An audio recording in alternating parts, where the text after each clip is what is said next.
Good morning. দেখো সকালটা শুরু করেছি একদম সবুজ পাতার সঙ্গে।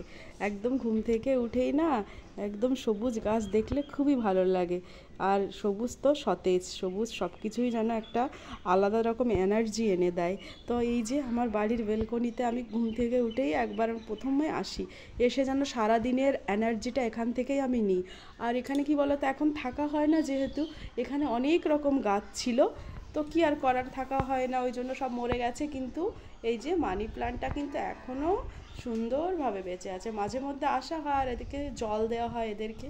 আর এই যে দেখো আঙুর ফলের এই গাছটা এখান থেকে প্রথমেই ছাদের উপর ছিল, আর এই ছাদ থেকে বেয়ে বেয়ে একদম এই গ্রিলের মধ্যে এসে গেছে। এই যে এবছর কিন্তু এখানে প্রথম এই ফলের থোকা দুটো হয়েছে গ্রিলের উপরে, মানে এরকম করে এসে হয়েছে।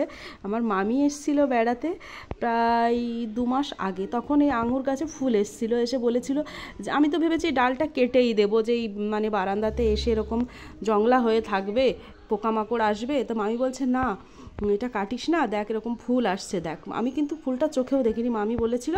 আর মামি কিন্তু এই যে আমার এই সুতো দিয়ে বেঁধে দিয়ে গেছিলো, এই যে মামির বাঁধা সুতো। তো পাকলে ভাবছি মামিকে দিয়ে আসবো আঙুর, তো এখনও পাকেনি যেহেতু, তো সুতো দিয়ে মামি বেঁধে রেখে গেছে। আর এখানে 2টো থোকা হয়েছে। আর এই যে দেখো এখনও মিষ্টি হয়নি, কিন্তু পাখির উৎপাতে এই যে এখান থেকে সব খেয়েও গেছে, ওরাও তো খাবে তাই না। তো তোমাদের দাদাভাই বলে, দেখো আমরা যদি ফল না রাখি ওরা কি খেয়ে বাঁচবে। গাছে এরকম পাকা পেঁপে মানে পেকে থাকে, তোমাদের দাদাভাই বলে ছোটোগুলো বলে ওগুলো পারতে হবে না, পাখির জন্য থাক। ভাবলাম যে ঠিক আছে থাক। তো ফলগুলো এরকম সব থোকা বেঁধে বেঁধে রেখেছে, এই দুটো পাখির জন্যইও রেখে দিয়েছে। তো পাকতে পাকতে যত দূর থাকে। তো আর এই যে এইগুলো আমি রেখে দিয়ে গাছ লাগিয়েছিলাম, এখন গাছগুলো সব মরে গেছে। আর এই দিকেও দেখো আঙুর ফল আস্তে আস্তে দেখো ঘরের মধ্যেও ঢুকে যাচ্ছে। তো সামনে নেক্সট বার হয়তো এই ডালটাতে হবে, জানি না। তো তার জন্য যত্ন করতে হবে। আর ওখানে একটা মানি প্ল্যান্ট দিয়েছিলাম, দেখো সেটা একদম মরে একটা ডাল হয়তো এই যে এখানে বেঁচে আছে। আর এই যে নিচে পর্যন্ত চলে গেছে। আর এই যে তোমাদের দাদাভাই যে বললাম কিছুদিন আগেই পুদিনা গাছটা লাগিয়েছিল, কি সুন্দর হয়েছে দেখো। আমি তো বিশ্বাসই করতে পারছি না, মাটি ছাড়া জলের মধ্যে যে এত সুন্দর হয়, তো এটা ভাবাই যাচ্ছে না। তোমরা কিন্তু রান্নাঘরের মানে যে জানালার ধারে এইভাবে কিন্তু রাখতে পারো, একটা বেশ সুন্দর মানে রান্নাঘরের সৌন্দর্যও এনে দেবে গাছটা।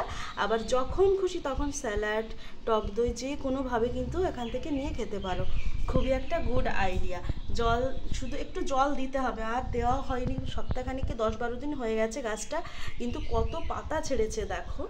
তো বাজার থেকে এনে কিন্তু এইভাবে পুদিনা গাছ তোমরা লাগাতে পারো। ওই দইয়ের প্যাকেট, মিষ্টির প্যাকেটগুলো এখন এইভাবে পাওয়া যায়, ওগুলো একটু ছিদ্র ছিদ্র করে নিয়ে এইভাবে করতে হবে।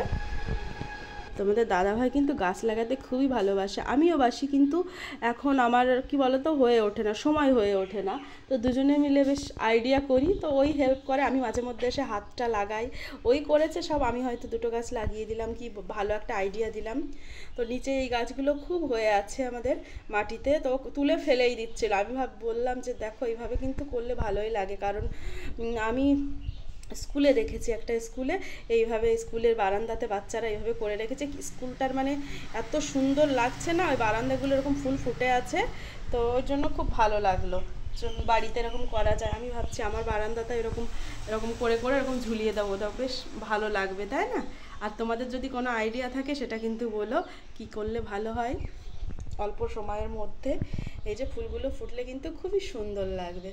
আর এই বারান্দাতে এই পাখিতে খুব এখন উৎপাত করছে আঙুরের জন্য, মানে জামা কাপড় মেলার জন্য 2টো দড়ি ছিল, আমি খুলেই দিয়েছি। আর মানে বারান্দাতে এসে ওরা সবসময় কিচির মিচির করছে, ভালোই লাগছে, কিন্তু পটেও করে রেখে যাচ্ছে। তো যাই হোক, এই যে আমার বারান্দার লুকসটা এরকম, আরও কিছু গাছ এনে এনে লাগাবো ভাবছি। তো ভিডিওটা কেমন লাগছে অবশ্যই তোমরা কমেন্ট করে জানিও, আর ভালো আইডিয়া থাকলে অবশ্যই সেটা শেয়ার করো। Tata, bye bye.